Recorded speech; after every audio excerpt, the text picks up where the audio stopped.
Alberta will ask the next question. Ms. Shafto, our share the wealth financing system for public schools is about to collapse under its own weight from too many Band-Aid fixes that have not provided a long-term, efficient, and sustainable source of financing for our public schools. Most Texans would agree that it shifts too much of the burden for paying for our schools onto local property taxpayers. And State Senator Steve Ogden, chairman of the Senate Finance Committee, has proposed asking voters for a statewide property tax that would significantly reduce local property taxes and eliminate the so-called Robin Hood provision that requires wealthy districts to share some of its local tax revenues with poorer districts. If you are elected governor, would you support that initiative? If not, what would be your solution? Well, I've sort of mentioned that I think income tax is the way to do it. The property tax still brings a lot of the burden down on the poor, and it is very different in different areas. My daughter-in-law worked for River Oak School in Houston, which is a wealthy neighborhood, and they had garage sales while I worked at a very poor area school. They had garage sales that raised $60,000 and $80,000 a year. Our PTA was lucky if it could raise $700 a year. We shouldn't have to depend on these outside forces. Education should be financed completely and thoroughly by the state.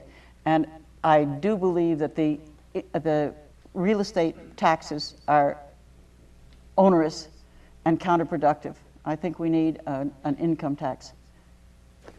Mayor White, would you support a referendum for a statewide property tax? Well, I don't think a new property tax statewide, I think is dead on arrival, a constitutional amendment, because our property taxes are already too high in this state.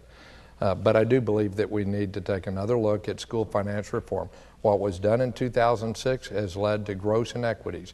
When we froze people and the differences that they had in 2006, when we have a growing population in the state in different areas with different needs, that's just not right.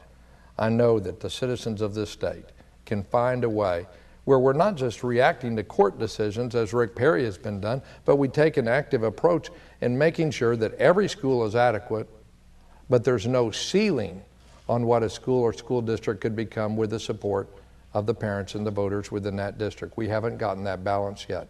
We need to do so. And I'll tell you, there's another looming crisis in school finance.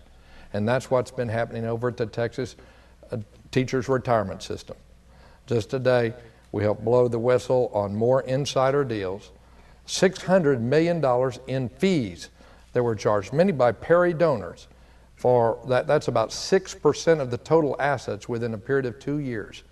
And that difference eventually will either be made up by reduced benefits for teachers, which I think would be wrong for people who've already earned those, or increased taxes by our taxpayers. I think we need to clean house at the Texas Teachers Retirement System and make sure that politics never again influences how the investment decisions are made with teachers' retirement funds. Ms. Glass, same question. Statewide property tax, new business tax, income tax, no, no, no. We're taxed enough already, and it's not that we tax ourselves too little, it's that we spend too much. We should get rid of the property tax because you never really own your property. You're just renting it from the government. As long as, even though it's paid off, you have to pay this money or you'll lose your house in a foreclosure. But we have to find another way to fund our government schools, and this is what I propose. You eliminate this property tax, replace it with nothing at the state level, but the state continues to send monies to the school districts the way they do now. Currently, that's somewhere between $5,000 and maybe $8,000, but we figure out what it is per student, and that comes from the state directly to the school board. We return our schools to local control because that's where our public schools work best, when it was closer to the consumer. Where parents and teachers and local school boards and voters could decide what they want, and because they know their students best and what works. Get rid of these mandates from Austin and Washington. Get rid of the tests. The only reason we do these incessant testing of our children is because people far away want to know what's going on, and they're the ones making the decisions. If it's the people on the scene making the decisions, they don't need to do these tests. And we should make it clear all the impediments for local school districts to supplement what they get from the state with voter approval if they want to. Let them experiment, we need because to move to one the next size fits question. all doesn't fit Texas. Dave? There's a growing nationwide movement to legalize the use of marijuana for medical purposes. Should that be allowed in Texas? Mayor White, you get the question first. No, I don't see that as being viable or desirable in our state. In general, in questions involving, medical issues, instead of acting like Rick Perry when he circumvented the whole process for authorizing a vaccine, the HPV vaccine, based on the influence of lobbyists, I would defer to medical professionals concerning the drugs that should be legal, not legal, and what they should be prescribed to do. We need to take a lot of the politics and posturing out of state government in this state.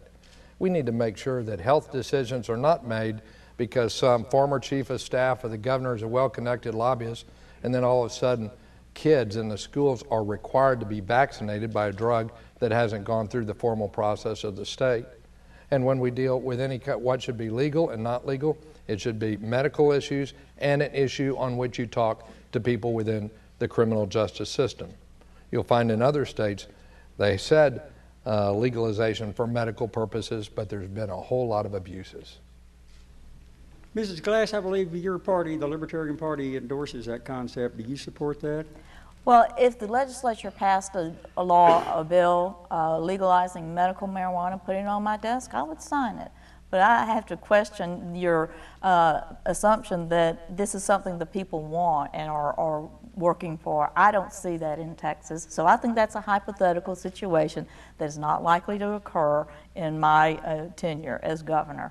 But I just say this, I've asked people to put aside their pet projects and their pet peeves to focus on the critical things that we need to get done, that we are largely united on, and that we can do right now and focus on those. And people have been very responsive to that. And I don't see medical marijuana as being one of those core issues.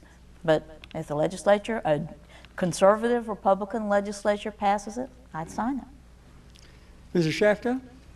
I have a different opinion. No surprise there. I think that all of drugs, marijuana and all of the hard drugs that are used, are responsible for the violence on the border that we see, the violence in Latin America that we see, that is spilling over into this country. And it is, if we didn't learn our lesson in Prohibition, then shame on us. Prohibition gave us the mafia, and we have not been able to get rid of it yet. They got their roots in so deep, they were so well funded, that they exist today.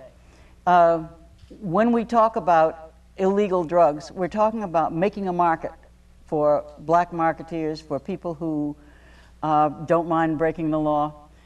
We need to use a medical model, medical for marijuana, medical for all kinds of drugs. And yes, there have been abuses. There was a case recently where a doctor's prescribing on a rip-off, pre-signed, pre-printed ad, hard drugs.